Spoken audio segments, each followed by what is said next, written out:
Kráľa zradil vlastný portrét. Na začiatku revolúcie sa kráľovský pár ocitol v zúfalej situácii. Moc monarchie sa pomaly rozpadala, výsady šľachty boli zrušené a Ľudovít XVI bol donútený prijať novú ústavu, ktorá z neho spravila len symbolickú postavu bez skutočnej moci. Preto sa v júni 1791 rozhodla celá kráľovská rodina utiecť z Paríža.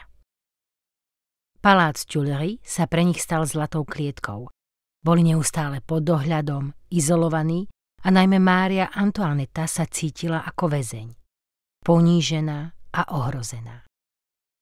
Ľud, ktorý ich kedysi obdivoval, sa pomaly menil na hrozbu. Plán bol jasný. Dostať sa za hranice, získať vojenskú ochranu a s pomocou zahraničných monarchií potlačiť revolúciu a obnoviť starý poriadok. Kráľovna dúfala najmä v pomoc svojej rakúskej rodiny. No v mestečku Varennes ich zradil detail, ktorý si sami neuvedomili. Kráľova tvár bola totiž každému známa z peňazí.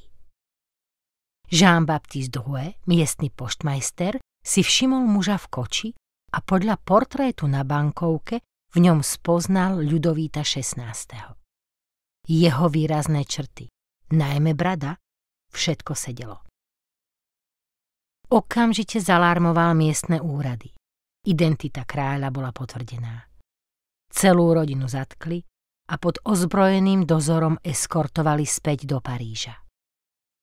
Tento okamih sa stal ikonickým momentom francúzskej revolúcie. Ukázal, že kráľ sa vzdal svojho ľudu a ľud sa v zápäti vzdal svojho kráľa.